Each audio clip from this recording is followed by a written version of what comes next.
안녕하십니까. 아랫게 뵙고 또 자주 뵙습니다.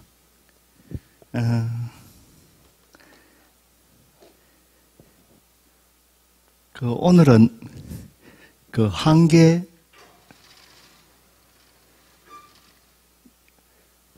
한계가 아니고 한계죠.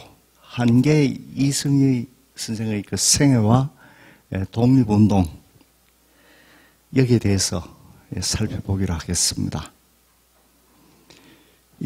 제가 한계 선생에 대해서는 일찍이 알고 있었지만은 이 책으로 한번 엮어봐야 되겠다고 생각했는 건 2014년 경에 제가 중국 가가지고 밀산을 직접 들어갔습니다. 밀산 그러면은 지난번에도 제가 얘기했지만 소만 국경 쪽입니다. 중국과 소련의 경계선에 있는 게 흥계호고, 흥계호의 북쪽에 붙어있는 도시가 밀산입니다. 봉밀산이라는 산 아래에 있는 도시죠. 여기에 갔을 때 이 한계 선생의 유적을 그때 제가 답사를 하고 그래 했는데, 사실 그때만 해도 잘 알려지지 않았고, 그래서 이 한흥동도 직접 찾아갔었고, 또 밀산 지역에서 전개된 독립운동 관련 유적도 다 찾아가 봤고, 그래서 좀 더 깊이 있게 해봐야 되겠다 싶어가지고, 그 다음에 중국 답사할 때는 한계 선생이 망명해가지고 블라디보스톡에서부터 밀산, 그 다음에 단동, 그 다음에 북경, 심양 이래 다니는 길을 제가 답사를 했고, 특히 단동의 점리수라는 곳하고 심양의 그 밑에 좀 내려가면은 덕흥보라고 있는데, 그 덕흥보는 점리수하고 덕흥보는 제가 최초로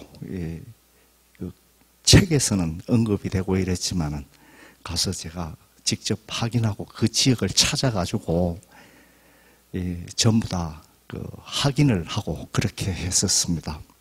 이 한계 선생은 62살에 망명을 합니다. 옛날 같으면은 62살 같으면은 완전히 노인이죠. 노인 중에서도 상노인이고, 결혼도 일찍 옛날에는 안 했습니까? 그죠? 해가지고 30대면은 애들까지 다 키웁니다. 원래 그래서 30을 한 세대라고 이야기하거든요. 그런데 50, 60까지 살았다는 거는 많이 살았는 거죠. 그 노인이죠. 노인이 블라디보스톡으로, 즉 연해주로 망명을 합니다. 그래가지고 70이 될 때까지 8년 동안 중국 천지를 다니면서 국권을 회복하기 위해서 준비를 하는 거죠. 그게 이제 독립운동 기지 개척이라고 하는 건데, 그 개척에 선두에 서 있었습니다. 그래서 이분이 개척한 이런 마을들이 1920년대 가면은 거기서 이제 우리 독립군도 나오고, 또 독립운동 단체들이 결성되어가지고 독립운동에서 앞장서고, 청산리 전투 같은 것도 이런 분들이 만들었는 기지가 활성화되어가지고 군인들이 양성되고 했던 결과라고 볼 수 있는 거죠.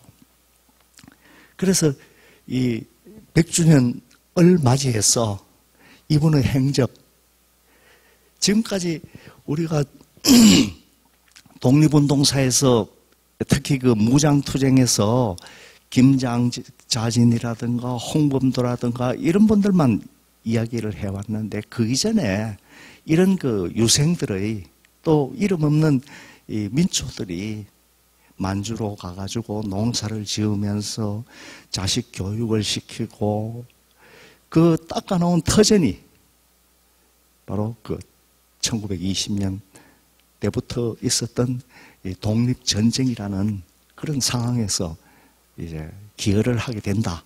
그래서 오늘 그런 의미에서 제가 이걸 했고, 그래서 뭐 책을 가지고 뭐 여기서 도서관에서 기획을 한다고 하시길래 저도 그러면 이걸 한번 해보자 해가지고 제가 이걸 2018년도 가을에 출간을 했었습니다.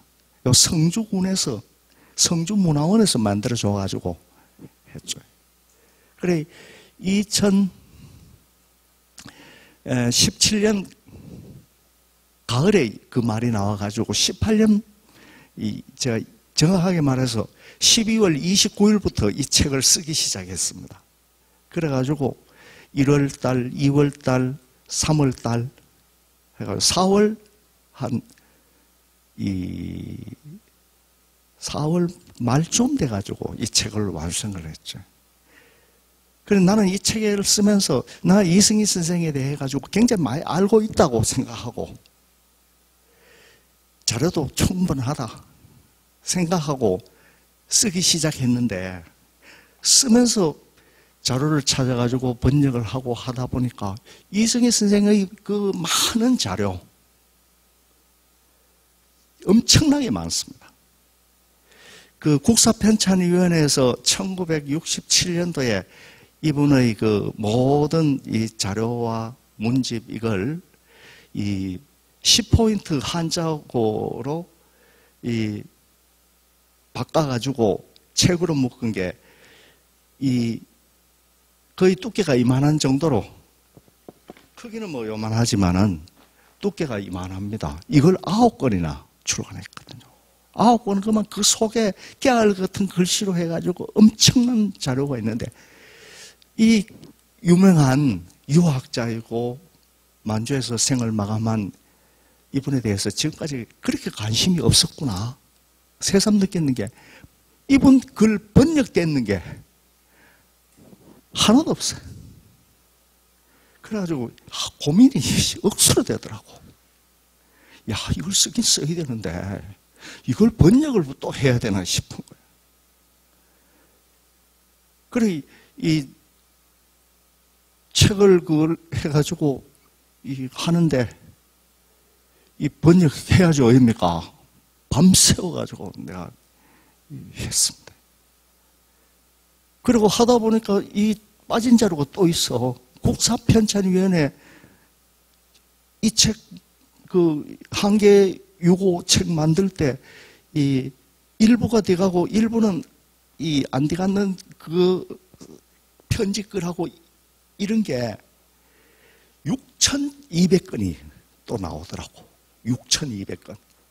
그거 처음부터 이 인터넷으로 그게 탑재되어 있습니다. 국사편찬위원회 사이트에 들어가면.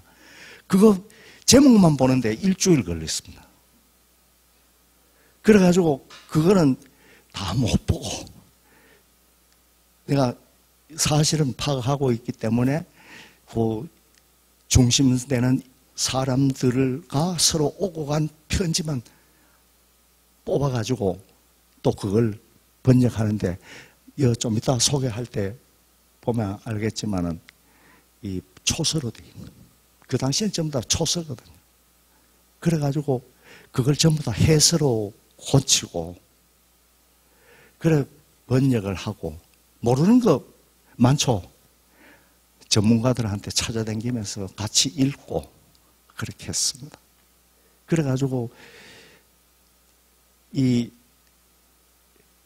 저는 이제 글 쓰면은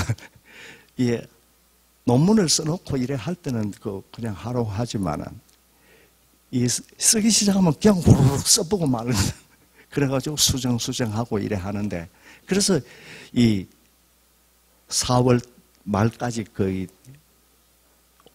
정확하게 말해서 5월 15일까지입니다. 그래가지고 5월 15일 날 그 원고 들고 중국 또 답사를 갔거든. 가가지고 20일을 이분이 거친 곳을 다 다녔습니다.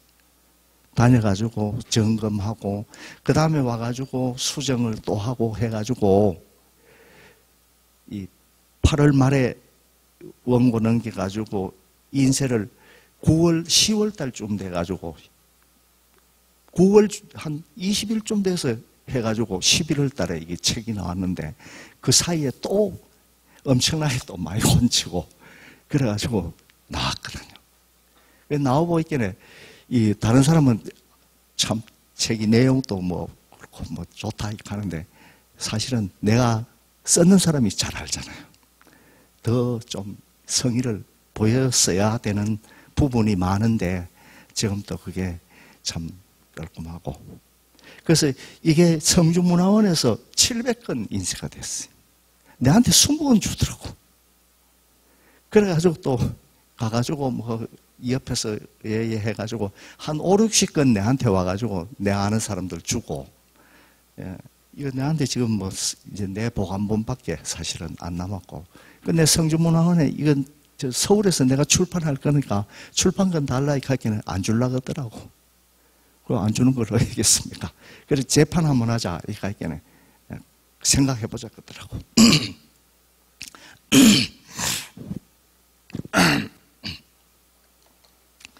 오늘 그 날씨가 하도 더워가지고 집에서는 시급하고 나왔습니다. 진짜입니다. 얼마나 왜 그리 더운지. 내가 중국 처음 들어갈 때 94년도인데 대구에 가로수 말라 죽은 해 있죠. 94년도인데 북한의 김일성 죽는 해. 그래서 중국에서도 더웠는데 그때 그 가더라고. 대구 엄청 더웠다고. 아마 이 장마가 있고 집중적으로 지금 더워서 그렇지 아마 이 더위가 길었으면 가로수 얼어 죽는 그런 현상이 안 나타났겠나 싶습니다. 본론으로 들어가겠습니다. 한계. 나는 한계 이렇게 했는데 이게 정확하게 한자 발음 사성에 맞춰 읽으려고 하면 한계입니다. 한계. 이승희의 생애와 독립운동입니다. 이승희, 성이다. 그, 대구에서 성주 갈 때 그 좌측으로 좀 꺾어 들어가면은 한계 마을이 있는데 아버지가 누구냐? 유학자 이진상입니다.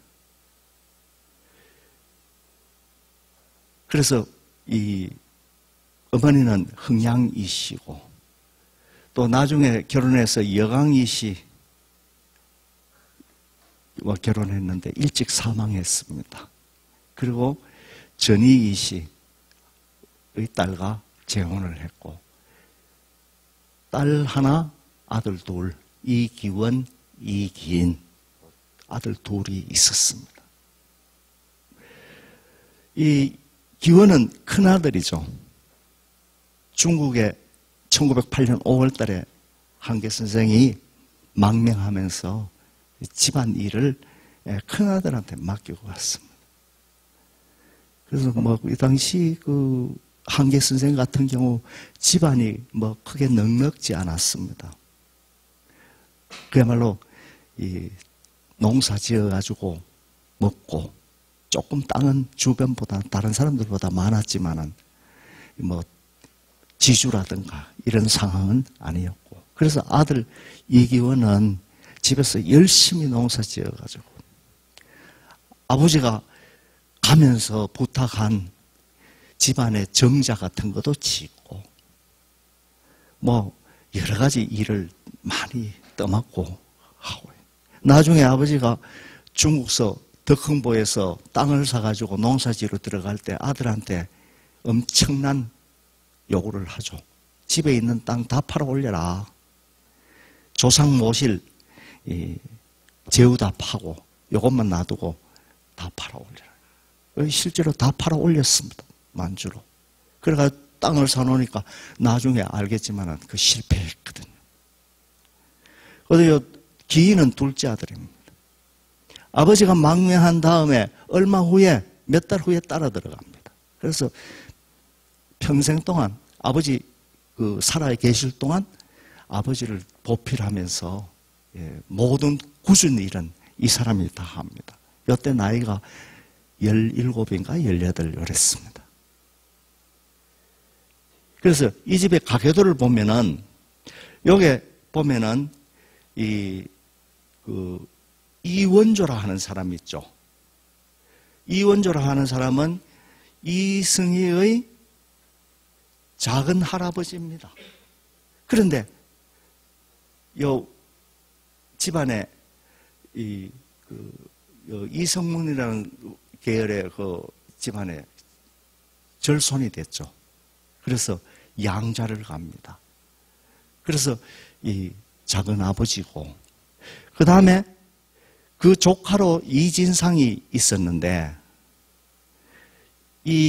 이원조의 이 형님의 아들이죠. 그 이진상의 아들이 이승이고, 같은 핏줄을 가깝게 나눠 가진 사람들이 요 세 사람입니다. 이원조, 이진상, 이승이. 왜 요 세 사람을 내가 얘기하느냐 하면은 바로 한주 학파의 형성의 근원이 여기기 때문에.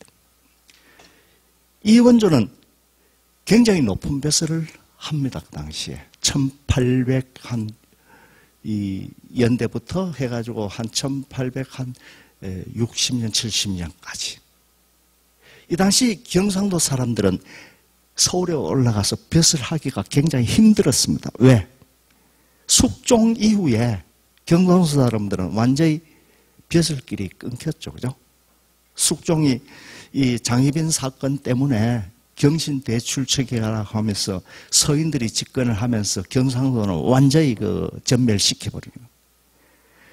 그래서 이 상주분으로 유성령의 후예인 유후조라고 하는 분이 영의정인가 한 분 하고, 자의정입니까? 하고, 그 다음에 이원조가 그 뒤로 이어가지고 거의 상당히 높은 벼슬을 하고 이래 됩니다. 그래서 이것도 노론하고 엄밀하게 줄타기 아니면 불가능한 거였죠. 그래서 이원조가 이 벼슬길에 있었던 게 55년입니다. 그래가지고 호조 판사도 하고 뭐도 하고 이래 많이 하고, 우리 경북에서는 제일 벼슬을 많이 했습니다.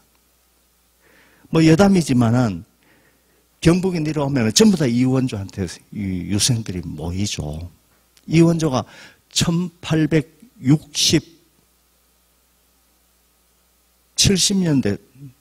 60년대 후반기, 그 당시에 청도 운문에 갔습니다.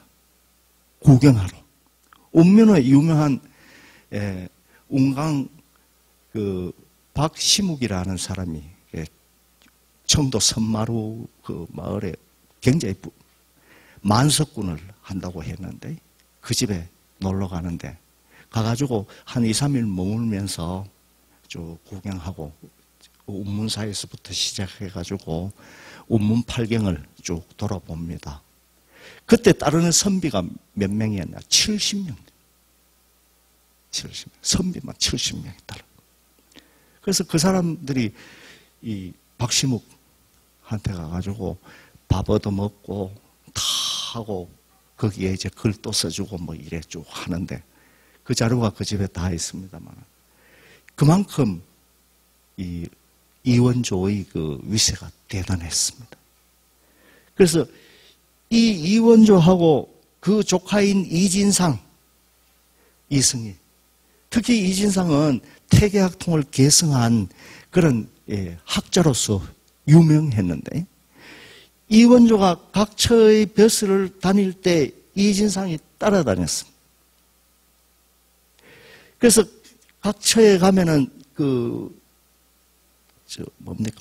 간청이 있으면 그 간청이 가지고 있는 책들이 많거든요. 그리고 이 지방 수령으로 갔을 때 그 지방 수령으로 가면은 책 빌리고 싶으면 그 지방에 있는 책 다 마음대로 빌려 볼 수 있잖아요. 이원조와 이진상이 따라다니면서 이원조 도움으로 공부를 진짜 많이 했습니다. 집에 있으면은 먹고 살기 힘든데 농사 지어야 될 판에 가 댕기면서 이 책을 많이 읽었고, 이승희 그 아들도 나중에 어느 정도 성장했을 때 자기 종조부를 따라 같이, 그래서 세 사람이 같이 댕기면서 공부를 하고 그래 했죠. 그래서 형성되는 게 한주 이진상, 한주 학파라 하는 게 나옵니다. 그래서 이 세 사람이 서로 물려 있습니다. 이 중에 한 사람 빠진다 그러면 이 사람들의 실체를 우리가 이해할 수 없는 그런 밀접한 학문적, 혈연적 그런 관계를 가지고 있습니다. 그래서 이 한계는 20살 때 아버지 이진상으로부터 가계를 물려받았습니다. 이 당시 가계 물려주면은 내가 내 아들한테 물려주고 나서 나는 빚좀 가사에 갔냐하고 아들이 다 해야 되죠. 그래서 이 물려받고 이때 주경야도 갑니다. 밭에 가가지고 농사 짓고 농사 짓다가 쉴 때는 와가지고 책도 읽고 뭐 이래 밭고랑에서 그렇게 하죠. 그래서 이 응화 이원조도 학문이 굉장히 높았습니다. 그리고 그 아버지인 한주 이진상은 그야말로 이 태계 학통을 이 성주에서 계승할 만한 그런 훌륭한 학자였죠. 그래서 주희와 이향의 성리학을 계승한 주리세가의 명망을 얻었습니다. 이제는 진짜 유학의 그 어떤 그 중추를 잇는 집안이다 해가지고 보통 이런 집안을 주리세가라고 하는데 성주 지역에서 그 주리세가의 명망을 얻었죠. 그리고 한주가 이렇게 되니까 한주의 학통, 적통을 누가 계승하느냐. 뭐 각종석도 하고 뭐 이 한주 파련이 있지만은 이 공식적으로는 한계 이승희가 그 아버지의 학통을 계승을 합니다. 여기 보면은 한주 이진상의 그 제자들 허유, 면우, 각종석 나이별로 정리했습니다. 그 다음에 한계 이승희, 해당 장석영, 교우 윤주화, 물천 김진호, 홍화 이두운, 자동 이정모. 요게 한주 8회입니다. 요 면화 이덕후는 성주 사람으로 이런 사람들 못지않은데 빠져있어요. 그래 내가 좀 억울하겠다 싶어가지고 하나 더 였는데 이렇게 됩니다. 그리고 각종석의 제자들 쫙 나오죠. 김창숙도 되고 한계 이승희 제자 김창숙도 이 계승을 해가지고 가고 정인아, 이수인, 이기원, 이기인, 김정묵 선산사람 이기병, 이태경, 석봉기, 이기정 전부 다 성주 사람들입니다. 해당 장석영 선산 사람이죠. 성주에 한참 와서 살았습니다.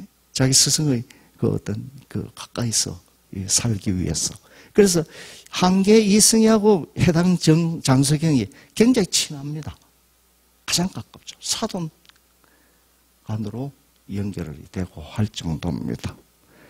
그 다음에 홍화 이두은 고령 지역에서 최고죠. 그래서 고령의 남형우, 김재열, 김상덕, 이완 이런 사람들이 바로 또 한주 학파에 해당이 되고 특히 이완은 홍화 이두은의 장남입니다. 이 사람은 왜 여기에 내가 그냥 지나가도 되는데 왜 설명하느냐 하면은 나중에 중국으로 망명 가가지고 북경에서 국민당 정부하고 관여해가지고 국민당 정부의 군대에 들어가가지고 장군이 되는 사람입니다. 뭐 사연이 많죠. 젊을 때 제주가 그리 많았어요. 젊을 때 부산에 가서 이 생활을 좀 했는데 그 당시 이 집안에서 나온 이 편지 쪼가리 봉투도 없는 누가 보냈는 것도 모르는데 편지 쪼가리에 뭐 있겠네. 북쪽에는 신채옥, 남쪽에는 이완이다 하는 말이 있을 정도로 대단한 인물인데,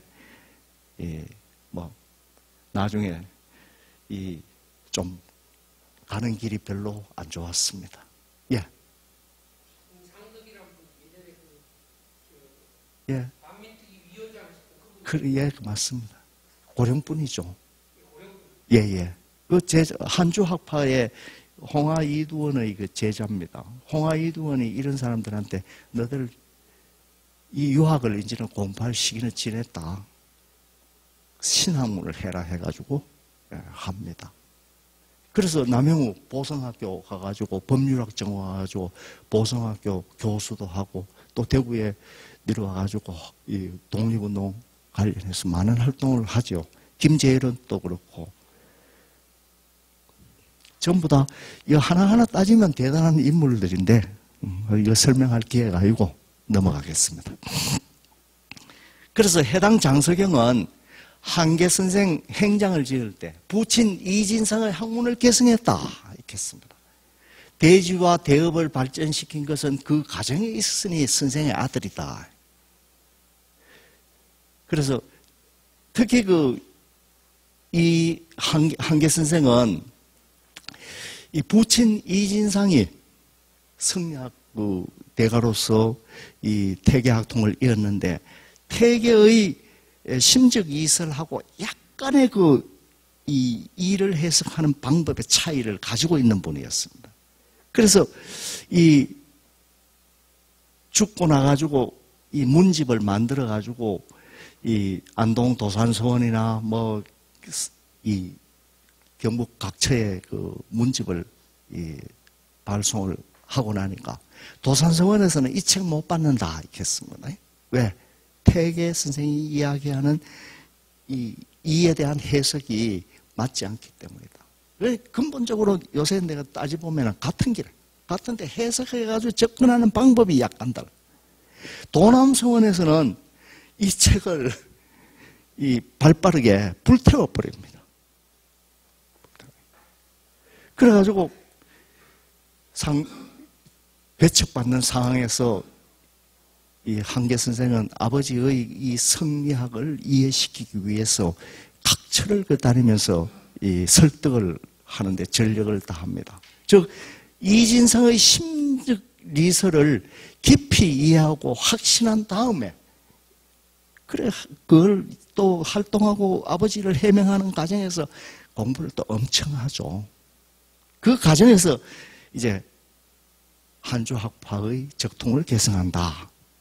그리고 이진상의 문인들을 결속하고 한주학파의 기반을 공고히 하는 사람이 바로 그이다. 이분이 응화 이원조입니다. 한주 이진상이죠.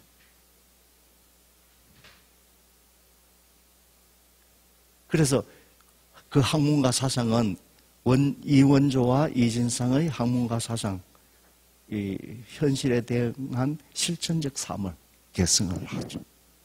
그리고 재밌는 게 응화 이원조가 상소를 올릴 때 글을 쓰잖아요. 글을 쓰면은 옆에서 한주하고 한계가 있죠. 서로 다 읽어가지고 수정하고 다 그 작업을 하죠. 그래가지고 그 당시에 노론들이 득세하는 과정에서 이 경상도 출신의 사람들이 상소를 올리는데 조금이라도 뒤업 잡히면은 그만두겠습니까? 쫙 올려가지고 하는데 이 과정에서 서로 강학 토론하면서 하고 있습니다. 그러면서 한주 이진상도 상소도 올리고 대책도 내고 이러고 그 다음에 한계 이승희 같은 경우도 20살 때부터 하면 그 일을 하고 있죠. 그래서 이 세 분의 그 상소라든가 어떤 대책 글을 보면은 사실상 내용이 거의 비슷합니다. 누가 썼는지 모를 정도로 그 사상이라든가 그 어떤 시대적 상황을 파악하는 그 관점이 그렇다 이거죠. 그래서 이 성리학 공부에 몰두하고 또 각종석이라든가 허유 이런 동문들과 학문에 전념하고 해가지고 큰 학자로 성장을 합니다. 특히 부친 이진상이 사망하고 나서 1895년 한주 선생 문집과 99년 이학종려라는 책을 간행하는데 그 동문이나 제자들을 전부 다 모아가지고 성주에서 먹고 자면서 이 책 만드는데 전념을 다하죠. 그래서 이 한주 학파의 기반을 더욱더 다집니다. 도산서원에서 이 책이 반송되었을 때 이걸 해명하기 위해서 또 그러고. 그래서 각처의 그 선비들하고 자기 할아버지, 아버지의 이 심즉 리설에 대한 그 토론을 거칩니다. 그 토론 거치면서 이 사상이 더 확고해지겠죠. 그래서 종조부 이원저가 부친 이진상의 사상을 계승하고 위정척사 사상에 근거한 내수외양을 실천하게 되었다 하는 거. 내수외양, 안으로는 갈고 닦고 밖으로는 서양 세력을 배척하자 하는 그런 위정척사론을 주장을 하게 되는 게 이승입니다. 서구 사상에 대한 이해, 비판을 하고 이랬지만 사실 이 서양의 대의제, 행정제도에 대해서는 상당히 많이 이해를 했고 좋은 것이다 했지만은 대체로 서구 사상에 대해서는 부정적이었다. 저술활동 많이 했는데 대체로 이런 게 쭉 있습니다. 넘어가겠습니다.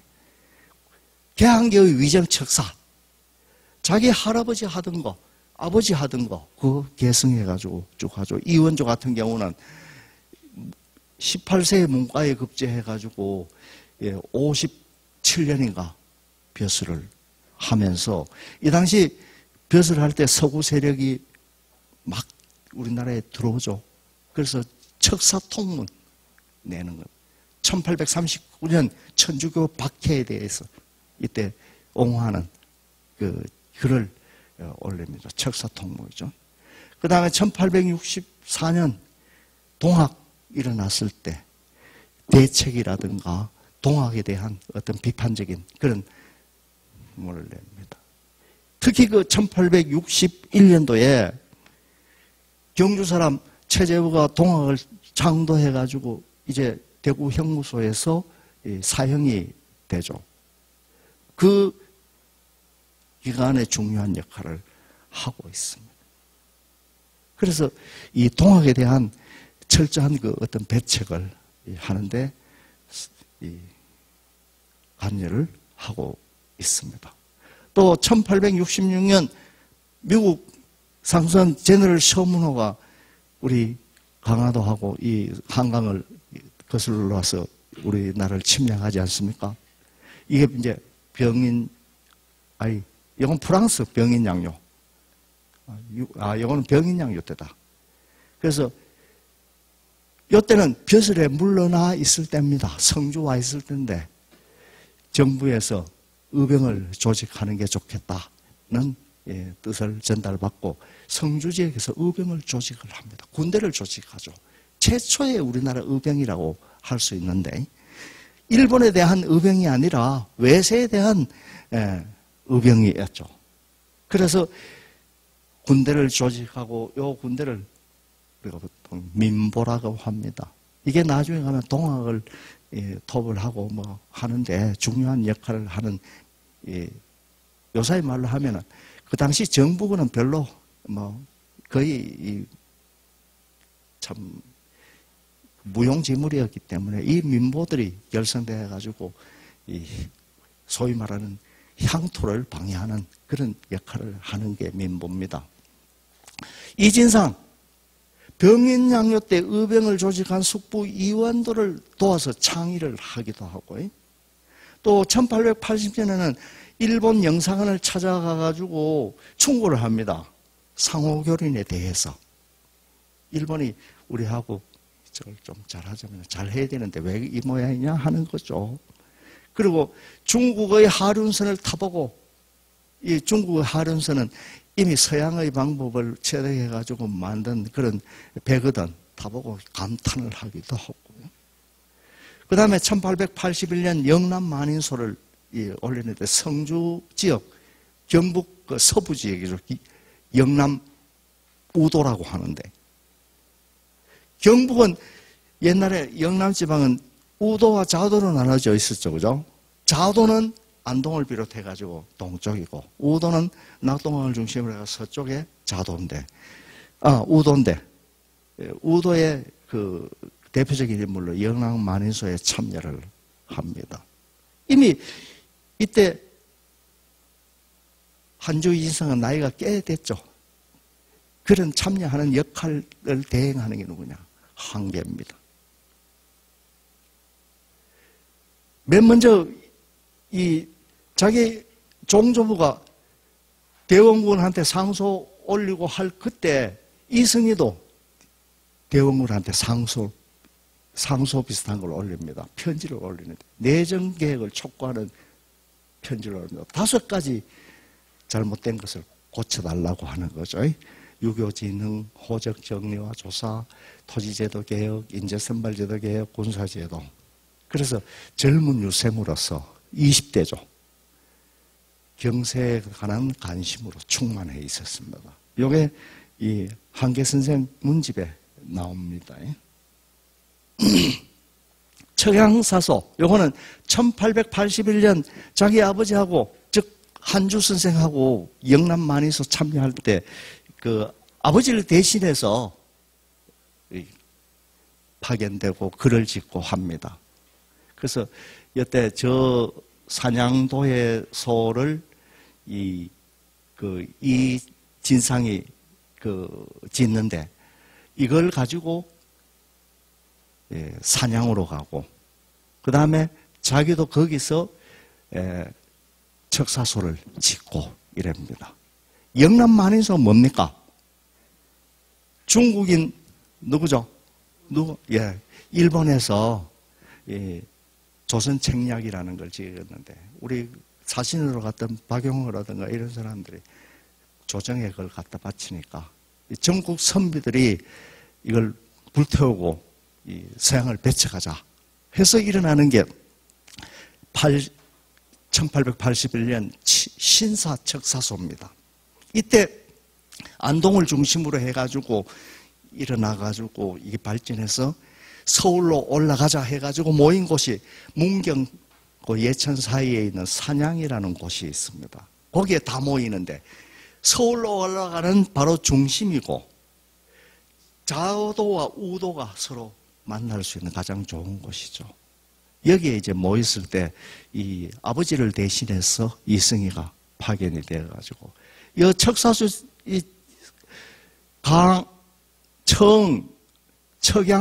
척양사소, 서양의 정신명명을 공리의 말교로 파악하고 비판하면서 짓는 겁니다. 천주교의 전파와 서양의 침범을 비판하죠. 요망한 적의 사악한 설을 물리치자. 서양의 제도 문물이 농업, 공업, 상업, 그리고 군사에 미치는 영향을 분석한 그런 글입니다. 그 다음에 성주 지역에서 일찍이 향약도 한계 선생이 지어가지고 이걸 시행해가지고 그 농촌사회의 몰락 이걸 조금 좀 끌어올리려고 하는 그런 활동을 합니다. 그 다음에 동학에 대한 비판도 하죠. 1893년 동학난 일어나기 전이죠. 양호 선무사로 의원정이 우리 경상도에 파견돼가지고 동학을 진압하려고 했습니다. 동학이 자꾸 교조 신원운동을 벌이고 뭐 하면서 들고 일어나거든. 그래서 정부에서 이걸 막기 위해서 의원중을 파견했을 때 의원중이 경상도 내려와가지고 한계 이승이 일찍부터 활동을 하고 했죠. 그래서 불러가지고 동학 교도를 해유하는 그런 글을 지으라고 합니다. 여기에서 동학을 서학, 즉 천주교와 같은 이단으로 규정하고 배척을 합니다. 동학의 교리를 비판하고 있죠. 사도라고 합니다. 무군의 교리가 동학이다. 그래서 이 자기 할아버지, 아버지가 가지고 있던 생각을 그대로 계승을 하고 있는 거예요. 이 당시 물론 유학자들이 대체로 다 그렇지만 내가 이 역사에서 근현대 쪽으로 그 독립운동사만 내가 연구하다 한 번은 그 서울에 있는 사람들이 유학자들이 동학을 도대체 어떻게 생각하는지 한번 연구해보자 해가지고 국사편찬위원회 그때 지원금을 받아가지고 4명이 각 지역을 나눠가지고 했는데 내가 경상도 지역 하면서 이걸 분석하고 정리를 했습니다. 경상도 그 유생들의 그 동학에 대한 인식해가지고 그래서 그때 써놨는 게 이때 도움이 많이 됐습니다. 그래서 그리고 1894년 8월 달에 동학이 진짜 일어났죠. 소요를 하고 이 경상도 지역도 학쓸고 했는데 성주에 이들이 동학이 들어와가지고 접소를 세우고 이 약탈을 하고 이랬습니다. 그때 성주의 도한기라 하는 사람하고 함께 힘을 합쳐가지고 동학에 대응하기도 합니다. 이 도한기는 성주 향리죠. 향리로서 아주 이 학문이 뛰어난 사람입니다. 그래서 이승희와 아주 밀접했는데 같이 이렇게 합니다. 이 도한기가 썼는 동요일기라 하는 겁니다. 그 다음에 1896년 의병이 일어날 때 이때 이승희는 각처에서 의병이 일어나는데 이승희도 의병에 참여하기 위해서 움직이니까 그 동문 선배인 각종석이 이거 계란으로 바위치기다 하지 말자 이랬죠. 그래서 이승희도 안 하고 이 당시 이런 상소 활동만 벌입니다. 통고 천하각국의 지인 시사소 그런 겁니다. 그 다음에 1905년 을사늑약이 체결되었죠. 그래서 청주 적신 파늑약소 을사 오적 몰아내고 그 다음에 오적 조약을 파기하라 하는 거죠. 그 동문인 장석영, 이두훈 그리고 김창숙 한주학파 유생 한 300명을 규합해가지고 상소를 올리고 또 서울에서 이게 별로 효과를 못 거두자 이완용 등 오적신은 대한강상의 적이다. 이토 히로부미는 천하강상의 적이다. 이들을 목 빼야 된다. 이런 그 상소를 올리고 하면서 여기에 보면은 일본 사령부죠. 일본군이 이미 당시 서울에 와 있었으니까 여기에 편지를 보내가지고 일본의 규탄 행위를 규탄합니다. 침략 행위를. 그래서 만국공법을 천하의 공리로 알고 만국공법에서 우리도 독립을 보장하라 하는 그런 내용의 이 편지를 올리죠. 그래가지고 서울에서 1905년 연말에 내려옵니다. 내려와가지고 바로 대구 감옥에 붙들려 들어가서 거의 한 4월, 5월 달까지 1906년 한 5월 달까지 감옥 생활을 합니다. 1905년 12월 대구 경무소에서 구속 문초 받아가지고 여섯 고문을 당하고 이래 하는데 선비는 죽일 수 있어도 욕보일 수는 없다 해가지고 끝까지 자기의 지조를 지키고 있습니다. 여기서 이제 을사늑약이 얼마나 불법적인가 또 이토 히로부미라는 사람이 얼마나 나쁜 사람이라 하는 걸 여기서 부르짖고 있습니다. 여기에 이제 아까 포고 천하문 그런 거, 요거는 이제 그 의병에 참여하지 않으면서 올린 그런 그 포고문입니다. 요거는 그 1903년에 올리는 개혁에 대한 이야기고요. 요게 이제 청주적신파늑약소 하는 거고, 요거는 대구 감옥에서 관찰사한테 올리는 편지입니다. 제수, 이승희, 근상서. 요 이제 국사편찬위원회에서 제가 찾아낸 자료. 그렇게는 이승희 문집 만들 때 9건이나 그 방대하게 만들면서도 빼낸 게 참 많습니다. 그게 이제 국사편찬위원회에 그대로 있거든. 그래서 문집도 번역이 안 돼 있고, 한주유고 그것도 번역 안 돼 있고, 국사편찬회에 있는 자료도 번역 안 됐고, 번역 하나도 안 됐습니다. 그래서 이 책에 제가 이 상소라든가 중요한 그런 걸 번역해가지고 내가 실었거든. 한문학 하는 사람들이 읽어보더니 좀 거칠대. 나는 뭐 우리 역사학 하는 사람이니까 내 관점에서 쓰면 되는 거지 뭐. 번역은 이건 뭐 틀린 건 없고, 내가 이거 다 번역해가지고 한문학 하는 사람한테 또 감수를 내가 다 해가지고 2번, 3번 따듬었습니다. 그래가지고 대구 감옥에서 나오는 게 1906년 한 5월 달쯤. 1907년 2월 달에 국채보상운동이 대구에서 일어납니다. 성주 지역은 한계 선생이 맡아가지고 하죠. 하다가 1907년 5월 달에 브라디보스톡 연해주로 망명합니다. 그 뒤를 계승하는 사람이 누구냐? 제자인 심산 김창숙 선생이죠. 그 다음에 시간이 좀 그래가지고 빨리 넘어가겠습니다. 그 다음에 1905년 보자, 이게 뭔 말이고, 1906년 그 대구 감옥에서 돌아와가지고 집에 있을 때 1907년 맞다. 1907년 국제보상운동 한창일 때 만국평화회담이 열리잖아요.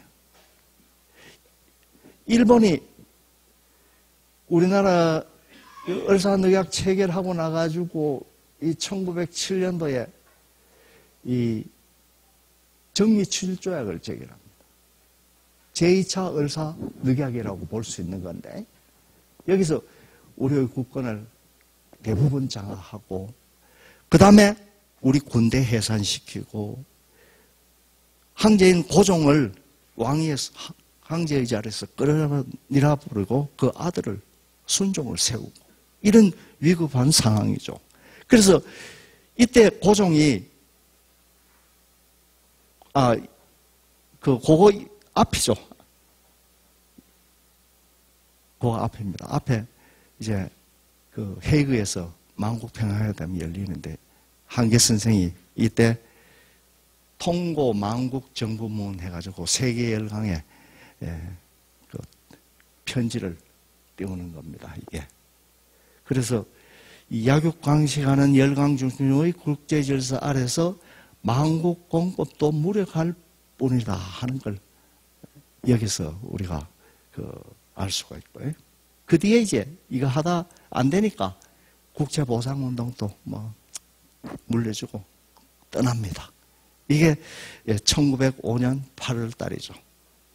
여기 보면은 국채보상 관련 자료들입니다. 신문에 이런 것도 나오고, 그 다음에 요거는 국채보상 취지서고, 이렇습니다.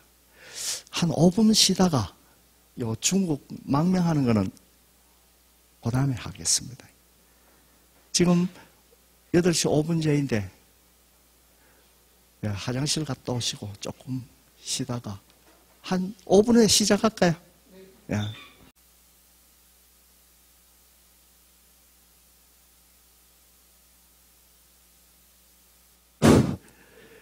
요사이 같으면 이제 뒷방 늙으니까 돼야 되는 아이, 그 당시에는 이미 죽어야 되는 아이죠. 그런데 망명을 떠납니다. 1908년에 모주 사람, 아니 모주 사람이가?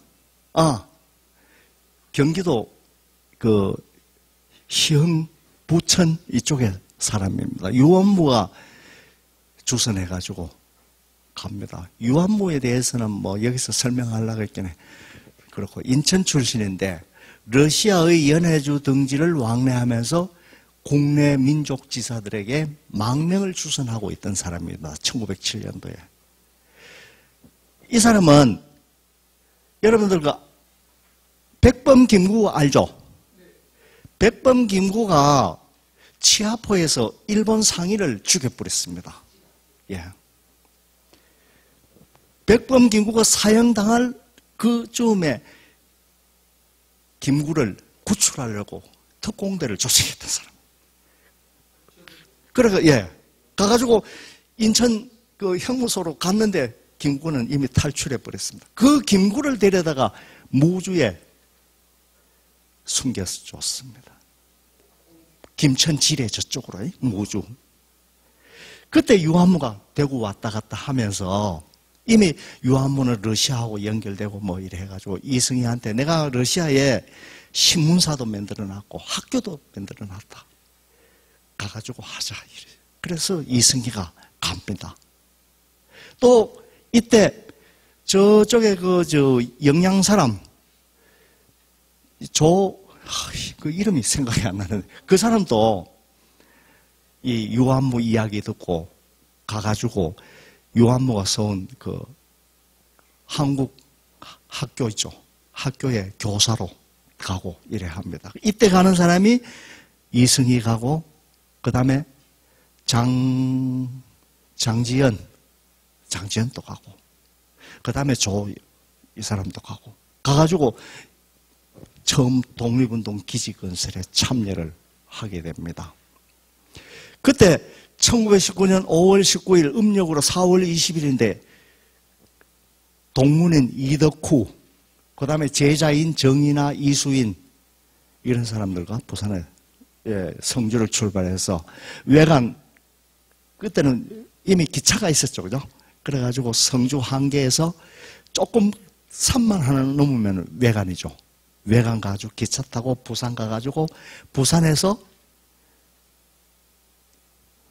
음력 5월 9일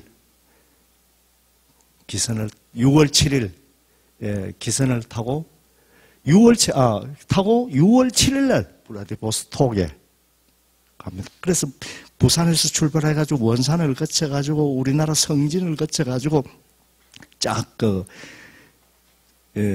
어딥니까? 연추로 들어가죠. 그래가지고 블라디보스톡으로 들어가죠. 연추로 들어봤죠? 예. 요 사이로 그게 이름 뭐더라 내가 하도 복잡해가지고 잊어버렸네. 그래서 1908년 6월 7일 날 개청리에 사는 김치보의 집에 도착해가지고 여기 머물면서 누굴 만나냐? 유인석, 이상설, 안중근 이런 사람들을 만나가지고 국권 회복에 대해서 논의를 합니다.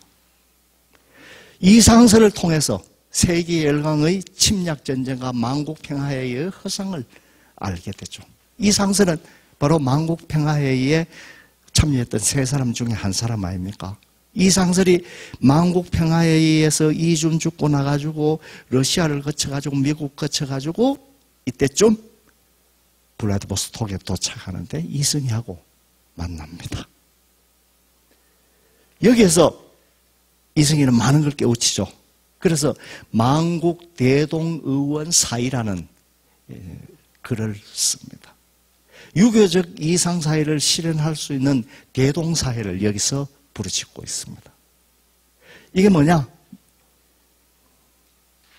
그야말로 요사이 말을 하면 유엔이죠. 이걸 세계 국가를 만들자 하는 그런 논의입니다. 그 다음에 요게 한흥동 개척으로 이어집니다. 밀산에서. 자, 요게 이승희가 처음 도착했던 요 당시의 개척리의 상황입니다. 그 블라디보스톡에 가면은 요 마을이 요래 현재는 바뀌어 있습니다.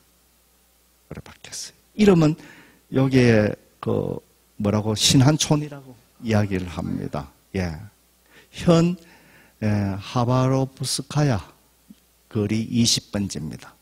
요 보면 요래 비슷하게 언덕이죠, 그죠? 비탈길인데 요 사이도 가도 요래 있습니다. 여기 있는 요 집 있죠? 요 집이 조금 개조되는 겁니다. 똑같습니다. 내가 요 3번 갔는데 여기에 이 당시에 학교도 있었고 신문사도 있고 다 이랬습니다. 여기에 도착해가지고 이 개척리가 1870년대 개척돼가지고 1911년에 폐쇄될 때까지 이주했던 한인들이 살았던 곳입니다. 그래서 한인거리, 가레이스카야 거리라고 이야기를 합니다. 이게 개척리입니다. 이게 우스리스크시 우조스노의 마을에 있는 그 강가에 있는 수이푼 강변에 있는 이상설 유업입니다. 그 다음에 요 안중근이 단지 동맹을 맺었는 곳에 그 비석 여기 세워져 있습니다. 이 블라디보스톡에 가면 이런 것 여기저기 많습니다. 이거 블라디보스톡도 과거 우리의 영역이 있었죠. 발레 때 여기 발레 유적이 여기 가면 굉장히 많습니다. 이거는 만국 대동 의원 사이 원문입니다. 1909년 8월경에 1908년 5월달에 갔죠. 한 1년 동안 블라디보스톡에 있다가 이상설과 상의해서 8월달에 독립운동 기지를 건설할 수 있는 한인의 집단 정착지를 물색하게 됩니다. 그래서 이승희가 직접 답사를 하죠. 이때 자금은 미국의 대한인 국민회에서 5만 불을, 그 당시 5만 불이면 엄청난 돈이죠. 엄청난 돈입니다. 밀산부의 흥계호 동쪽 백포자에서 조금 더 가면은 요 사이는 그 이모촌이라 그러는데 요 한흥동 마을을 개척했습니다.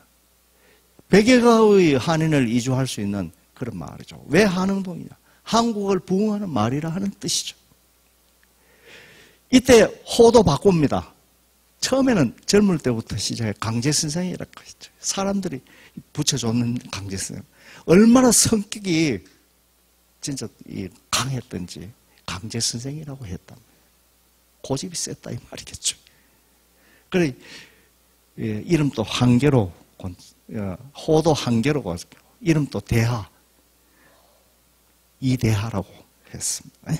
한흥동 규약을 만들 때 민약이라고. 한인 단계를 도모하고 서로 이 마을 개척하고 하자면 서로 지키는 게 있어야 될 거 아닙니까? 그게 민약입니다. 이게 향약하고 비슷한 거죠. 이미 국내에서 향약을 만들어 본 경험이 있잖아요. 그 다음에 학교세입니다. 여기 한민학교입니다. 우리 민족의 역사, 동국 사략을 갖다가 가르치고 이랬습니다.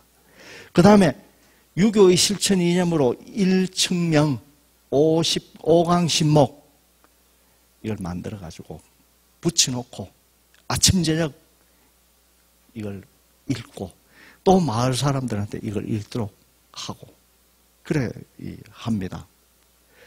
이런 일을 하고 이 한흥동하고 블라디보스톡 왔다 갔다 하면서 활동하죠. 중국에서 조금 사정이 어려우면은 이승희는 블라디보스톡으로 넘어가 버립니다. 그래서 좀 조용하면 오고. 1912년 3월 달에 장석영이 한흥동을 방문합니다. 그게 동문이죠. 국내에서 친구가 보고 싶어가지고 갑니다. 외관을 출발해가지고 서울을 거쳐가지고 신의주 거쳐서 심양 거쳐가지고 쭉 해서 동청철도 타고 들어가는데 이 겨울에 돼가지고 눈이 쌓여가지고 못 돼가고 석 달인가 기다리다가 들어가가지고 봄에 겨우 만나고 일주일 동안 한 보름 동안 같이 살다가 가보니까 방문이라고 집을 지어가지고 방문이라고 해놨는 거 보니까 이 거적대기를 해가지고는 걸어놨거든. 울면서 그래가지고 장석영이 자기가 입고 갔는 도포하고 그거 다 벗어주고 옵니다. 야, 진짜 그 형제보다 더 한 평생의 그 동지 아닙니까, 그죠? 그래서 둘이 또 만나가지고 또 무슨 짓을 하느냐? 이 당시 국민당이 중국에서 혁명에 성공을 해가지고 원세계가 대통령이 되잖아요. 원세계한테 대통령한테 편지를 보냅니다. 그래서 중화민국이 채택하고 있는 공화제 이 잘못된 것이다. 이 평군제를 채택해야 된다고 주장을 하면서 이 편지를 올리고 이 사람들은 뭐 내가 생각해 모이면은 이 뭔가 일을 도모하게 돼 있는 거예요. 그 다음에 이승희는 1912년에 그 이상설이라든가 이런 사람들이 만든 건협회에 또 참여하기도 하고 독립운동에도 참여하고 이럽니다.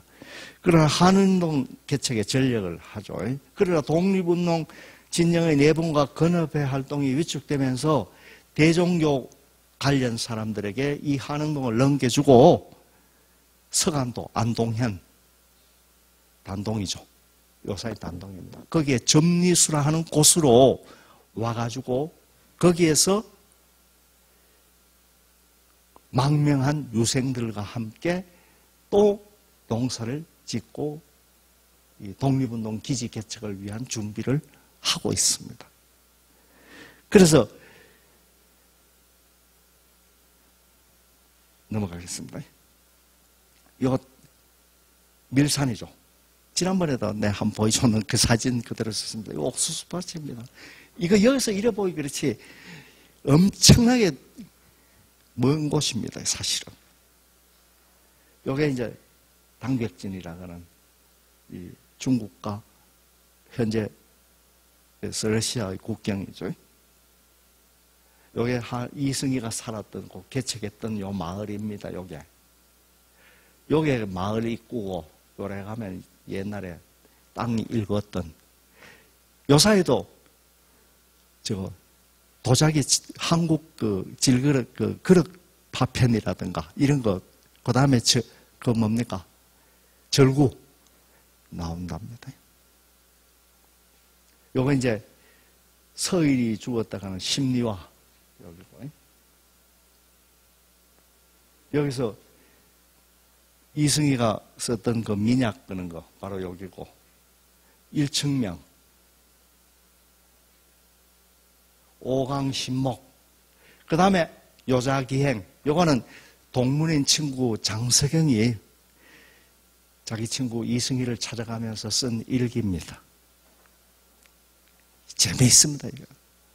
중국말도 뭐하고, 러시아말도 뭐하고, 필담으로 기차 타고 갑니다. 기차에서 중국 사람들 만나가지고 필담으로 흥미진진하게 이야기도 많이 하고, 그러죠.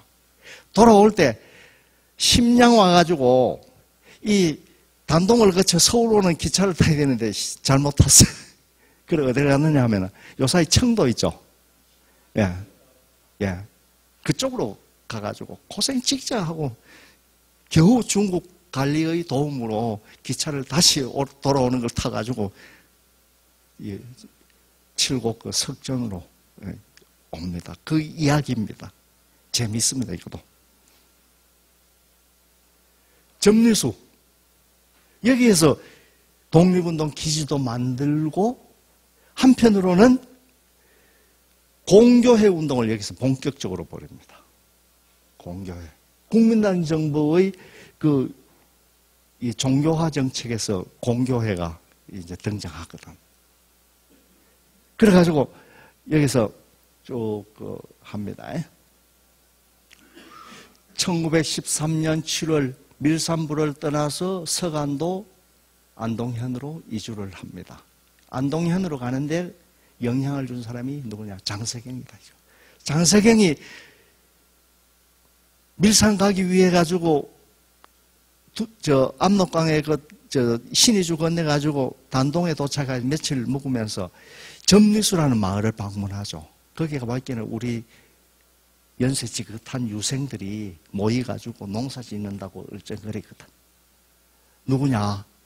바로 그 밀양 사람으로 노상익, 노상직 형제 들어봤죠? 그 다음에 의령 사람으로 안효재, 안창재 이런 사람들, 이 대단한 유생들입니다. 그 당시 국내에서 이거 안 되겠다 싶어서 가가지고 우리도 땅을 사가지고 농사 짓자 해가지고 농사 짓고 이래 하는데 거기에 가서 보기에는 여기가 참 정착할 만한 곳이다 이기죠.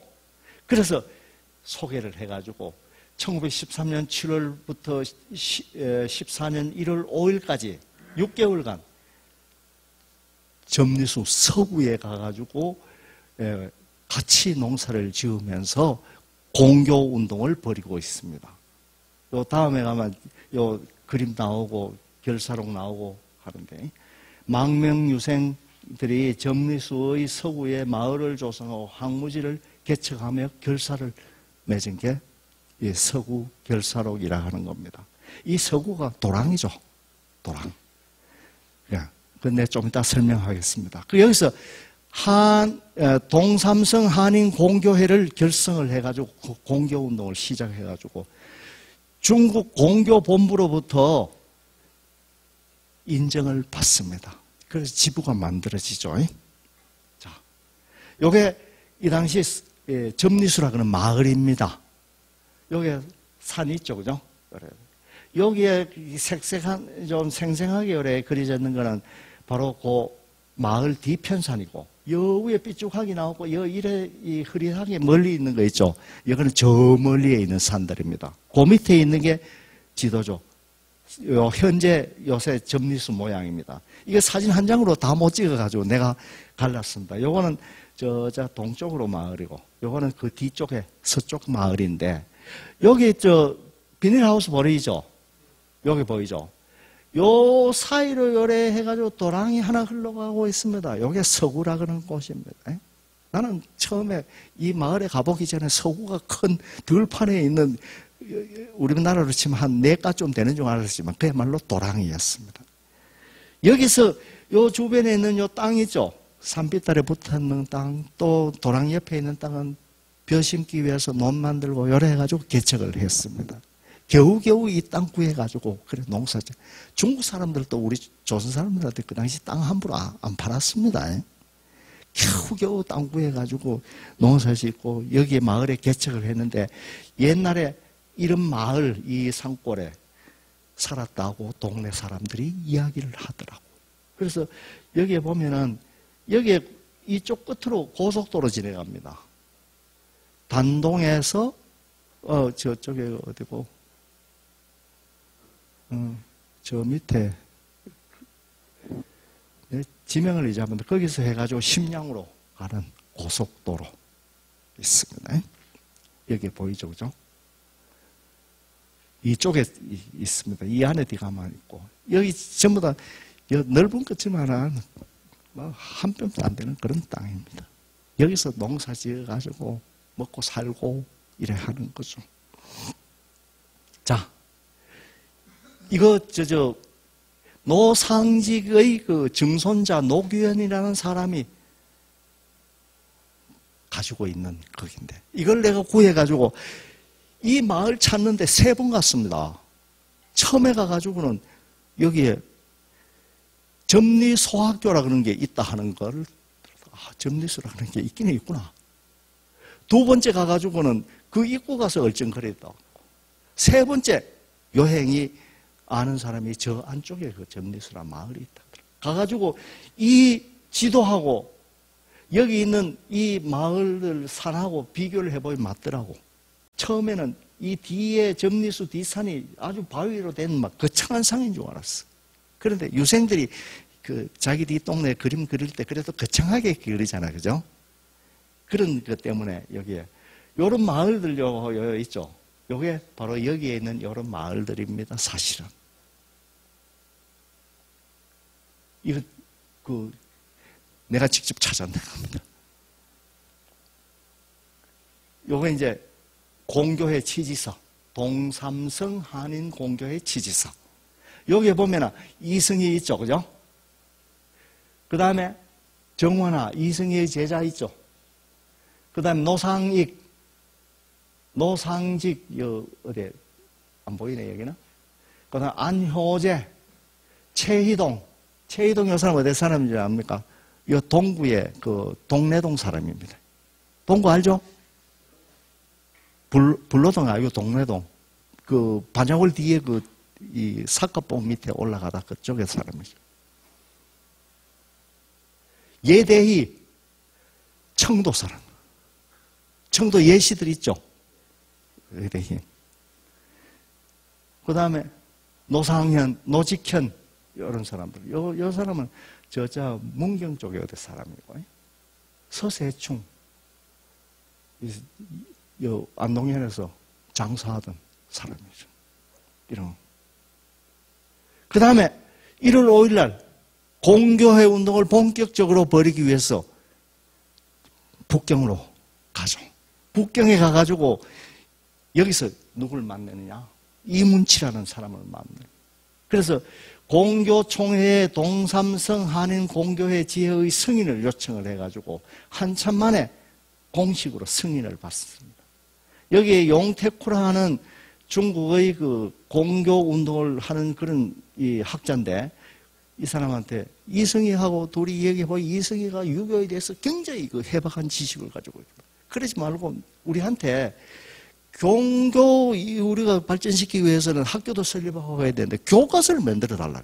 그래서 만드는 게 공교 교과론이라 하는 책. 그 다음에 공교 얘기하시면 옛날에 유학자들이 입었던 옷 제대로 입어야 될 거 아니야. 이래가지고 공교 간복제라 그러는 거죠. 공교 진행론 이런 거. 공교 의식을 진행할 때 하는 거. 이런 거죠. 그래서 이 당시에 북경 공교단체가 주관하는 각종 단체에 참여하면서 공교회의 당면 문제를 강연을 하고 있습니다. 이때 친해지는 게 중국 학자로 이문치라는 사람. 그 이문치라는 사람이 공교 전문 이론가로서 국민당 정부의 책사라. 이거하고 친해져가지고 공교 승인도 받고 다 합니다. 그리고 1914년 3월 달에는 차남 이기인, 평생 따라다니는 둘째 아들이죠. 공자의 고향인 곡부를 방문. 곡부에 가지고 공자와 그 제자들을 사당을 전부 다 쭉 돌아보고 자기 아버지가 썼는 이학 종료, 사례 지묘, 그리고 춘추 집전을 공자묘에 봉증을 하죠. 집에 와가지고 아버지 꿈을 꾸니까 아버지가 꿈에서 막 칭찬을 하면서 좋아하더라. 응? 자기 생각이겠죠. 그 평생 소원을 풀었는 거죠, 사실은. 그 다음에 북경에서 정치운동, 원세계와 손문 등의 편지를 보내는 등 정치운동을 합니다. 그래서 원세계하고 손문한테 서양 문물 도입하고 하는 건 좋은데 침략을 조심해라 하는 이야기를 합니다. 그걸 경계할 것을. 그리고 중화민국이 채택한 공화제를 비판하고 입헌군주제 채택을 헌의합니다. 그리고 정교를 통합해서 신학과 구학을 통합해서 해보자 하는 건의를 하기도 하고요. 또 여기에서 제만 한인의 지위 향상을 위해서 굉장히 노력을 합니다. 이 당시만 해도 우리 중국 교민들이 많았지만 지위가 상당히 저급했죠. 중국 사람들에게 땅을 빌려서 소작하는 정도였습니다. 자기 땅 못 가지고 그랬죠. 그런 걸 해소하기 위해서 이 여러 가지 많은 일을 하는데, 우선 강유위 잘 아시죠? 동삼성의 존망은 한민의 생사와 관련이 있다. 즉 한국 사람이 우리 동북 삼성에 많은데, 우리 한국 사람들이 잘 돼야 동북 삼성이 중국의 보루가 될 수 있다는 걸 여기서 역설을 합니다. 그래서 여러 가지 혜택을 받죠. 국론으로 여론을 환기시켜달라. 그래서 한인의 민족 문제, 민당과 공교회의 설립 문제, 이런 걸 논의를 하고 이럽니다. 그래서 1914년 동삼성 시무 사이, 동삼성의 항무지 개간에 한인의 적극적으로 참여할 수 있도록 도와달라. 항무지 개간하면 자기 땅이 되죠. 그죠? 그래서 항무지 개간을 통한 제만 한일의 정착존 건설과 병농 일체 시행을 통해서 군대를 양성하고 학교를 설립하고 교육 문제를 해결하면은 동삼성은 제국주의를 방어하는 보루가 될 것이다 하는 거죠. 그 다음에 또 이런 것도 떠올리고 이럽니다. 그래서 한인 정착촌을 기반으로 한 제만 한인사를 조직하고 이를 기반으로 한 유교적 이상세계와 독립운동 기지 건설을 구상을 했습니다. 요 실천이 뭐냐? 덕흥보에 들어가가지고 땅을 사가지고 마을을 개척하는 것이었죠. 요거는 연성경, 예대희라는 사람의 이산문집에 나오는, 이승희하고 같이 이 1914년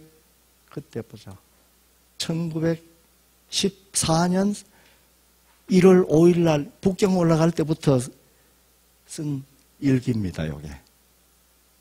그 다음에 요거는 공교가 정식으로 인정받는 임명장이죠. 이게 인터넷에 나돌더라고. 누가 이거 빼가지고 팔아먹었던 모이라.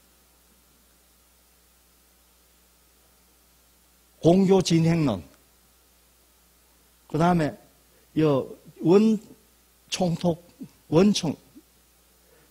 원총통, 예, 원세계한테 보낸 총통이죠. 편지죠. 상원총통. 그 다음에 손문한테 보내는 편지고. 그 다음에 덕흥보 개척.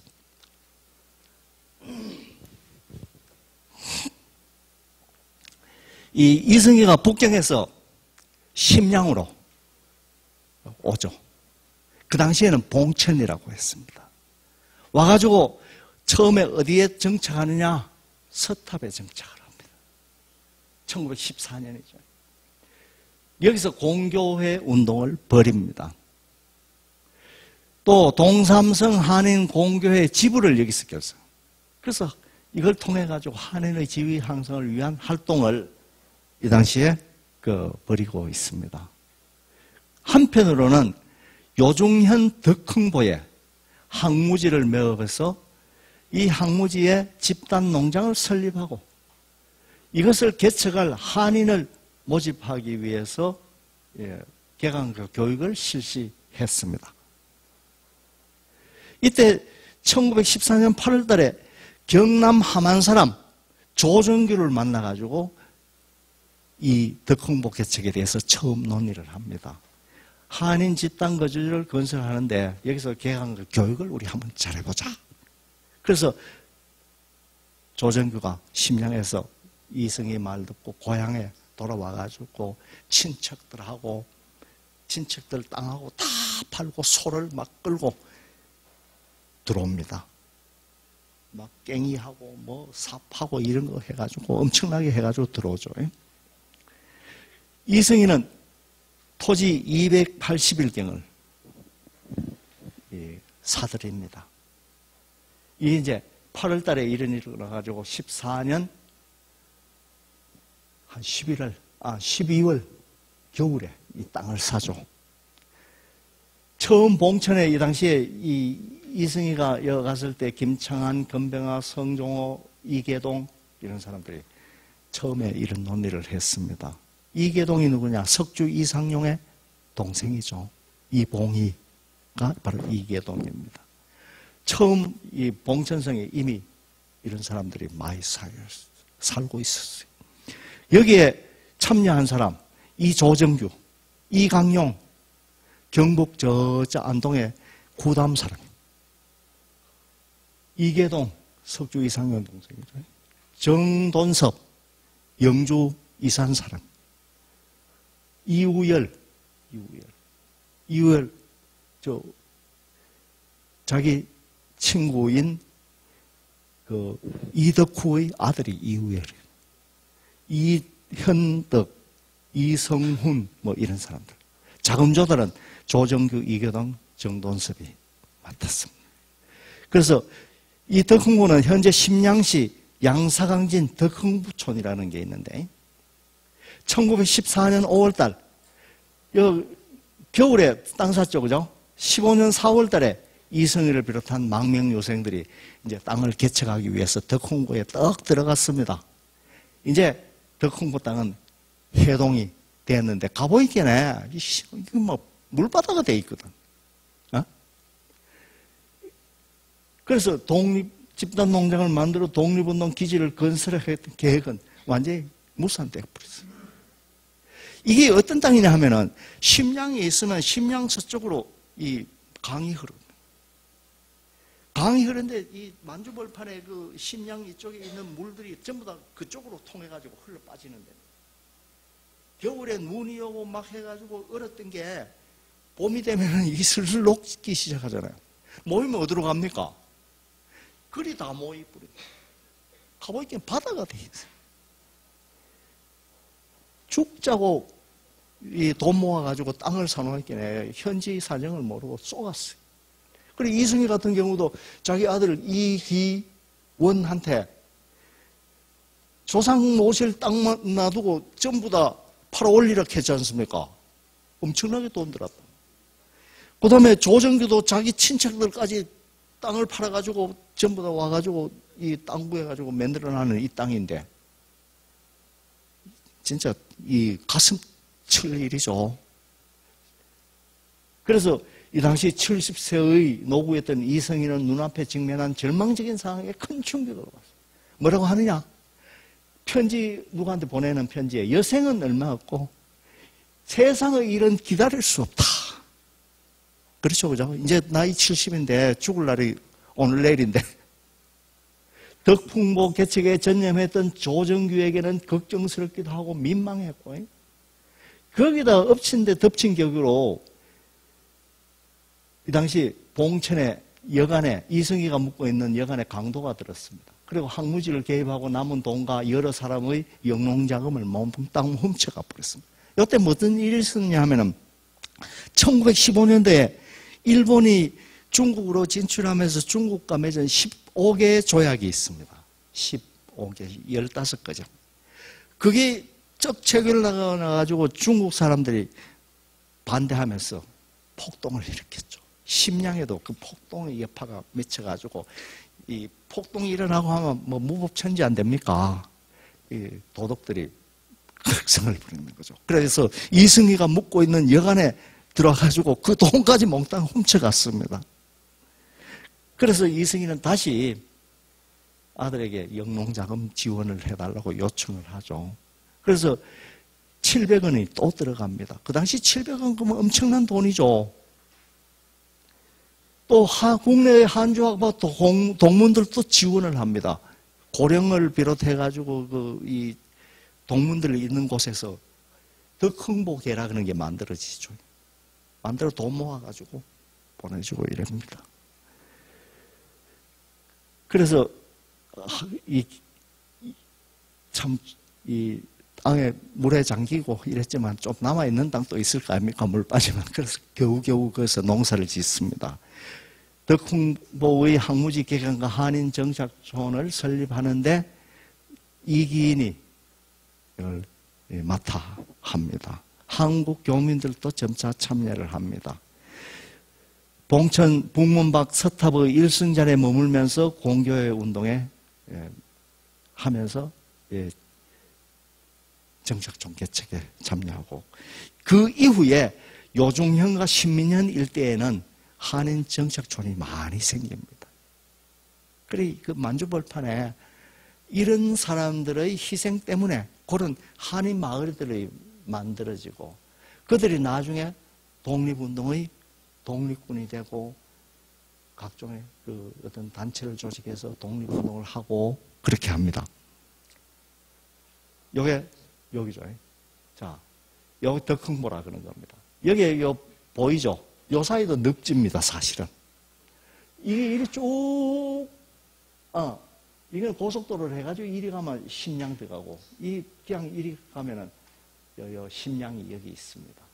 여기 덕흥보로 있고요. 양사강진 덕흥보입니다.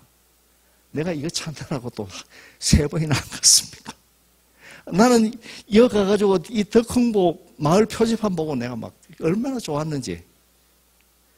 이거 마지막에 내가 중국 그 인터넷 위챗 거기서 따가지고 와가지고 저장해가지고 활용했는 건데. 요 봐요. 덕흥보 맞죠? 비가 추추 오는데 이때는 비 올 때 찍었어. 여기 전부 다 양어장이고 이래. 왜? 땅이 낮기 때문에 늪지기 때문에 물이 풍부하거든. 붕어가 있죠. 이런 게 먹이 준다고 던지면 와르르 달게 됩니다. 꽃송이 하나 던지면 와르르 와가지고 언제 물고 가고. 붕어하고 이게 양어장입니다. 이게 전부 다. 더 큰 마을의 표지판과 전경이죠. 여기 있죠. 심양시 양사강진 덕흥보촌. 요 마을 입구의 그 덕흥보촌 표시 옆에 이제 강의 제방이 있습니다. 이게 1960년대 만들어졌대요. 그 이전에는 이 제방이 없고 제방 밖이 이 강의 그 늪지 모습입니다. 이 제방 안쪽은 경지 정리돼가지고 마을로 막 깎아지고 땅이 딱딱 바르게 경지 정리돼 있고 이 안쪽에는 옛날 그대로 늪지로 이렇게 돼 있습니다. 이 비 오고 이래 하는데 이 보면 전부 다 늪지입니다. 이거 가마하죠. 끝이 없습니다. 옛날에 이승이라든가 이런 사람들이 여기에서 농사짓던 모습의 땅입니다. 이 뚝의 제방의 바깥쪽에 있는 이 땅입니다. 경기정리하면서 이거는 포함이 안 됐겠죠, 그죠? 근데 옛날에 땅고 개간했는 모습이 그대로 나옵니다. 이 땅 개간할 때, 이 전부 다 늪지에 그 갈대 있고 한 그걸 개간하려면, 이거 한 해, 두 해 만에 이거 다 하는 거 아니잖아. 1년에 요만큼씩. 요 강둑에서 내가 요래 찍었는데, 요 강둑 밑에 아닙니까? 여기 논입니다. 요만한 거 한번 개간하고, 그 다음에는 요거 요래 하고, 그 다음에는 요거 하고, 요런 식으로 해가지고, 요 사이 우리나라에 이 다락론하고 비슷하게 이런 맹그릇이 돼. 내가 이거 보고, 아, 맞다. 이거 옛날에 하던 그 방식이네. 하면서 내가 사진을 한번 찍었죠. 그 다음에, 덕흥보가 이래 만들어지고 나가지고, 그 뒤에 우리나라 사람들이 개척한 이 지역의 이 마을들입니다. 여기가 남산이라고 하는데, 전당보진 살이라 하는 곳입니다. 이 마을에는 누가 살았느냐? 영주유생 정돈섭이라는 사람이 여기 살았습니다. 그 다음에 공태보촌이라고 또 이 당시 우리 한국인들이 1920년대서 지금까지 살았던 가장 큰 마을입니다. 공태보라. 중국에서 이 공태보 이거 유명한 1905년도에 이미 이 마을에 사람들이 들어와서 한국 사람들이 살았어요. 농업 기술자로 들어가서 살았다 그러더라고. 그 다음에 요거는 동민촌이라 하는 곳이죠. 호태진 동민촌. 요것도 영주유생 김사진이라 하는 사람이 1916년도 이승이 죽고 나가지고 중국 들어가는데 거기서 일기를 썼는데 일기 속에 이런 마을들 이름이 다 나옵니다. 이승이라는 사람이 심양에서 일승잔에서 작년에 죽었다 하는 이야기까지 다 나옵니다.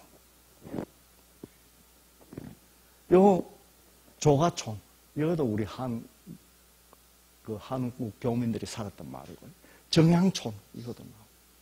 그 다음에 파도령자촌. 파도령 거길래 굉장히 그 중국의 유명한 그런 이 산의 중턱을 넘는 그런 이 고갯길인 줄 알았어요. 그런데 평야에 요만한 둔덕이 있고 그걸 살짝이 넘는 게 파도령이더라고. 이승희가 이 파도령을 넘으면서 시를 짓는 게 있습니다. 진짜 덕흥모 항무지 땅 사고 나가지고 그 심정을 해소하는 의미에서 지은 시인데 아주 슬픈 거죠. 요거는 누가 썼는 거고 어디 갔노?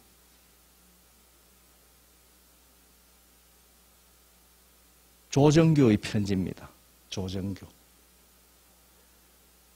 봐. 조정규가 농목 해가지고, 자기가 그 고향의 친지들을 이끌고 심양에 도착했을 때 가지고 간 농기구입니다. 농목.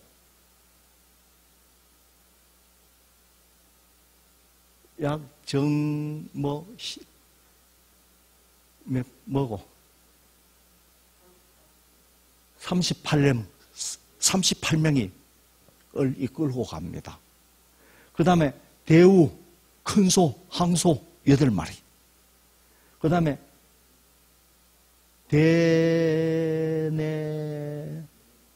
대내, 이거 큰 삽 4개. 그 다음에 삽자루 10개. 개척을 하고 하자면 필요한 거 아닙니까? 소도. 이걸 이승희한테 이래 편지도 보내고 참 기대를 가지고 왔는데 이승희 심정이 어떻겠습니까? 자기만 망하면 되는데 같이 갔던 유생들까지 망하게 생겼으니까. 이거는 안창제. 이때 안창제는 이 행도천이라 그러는데 살고 있다가 나도 선생이 하는 그 사업에 참여하겠다고 편지를 보냈는 겁니다.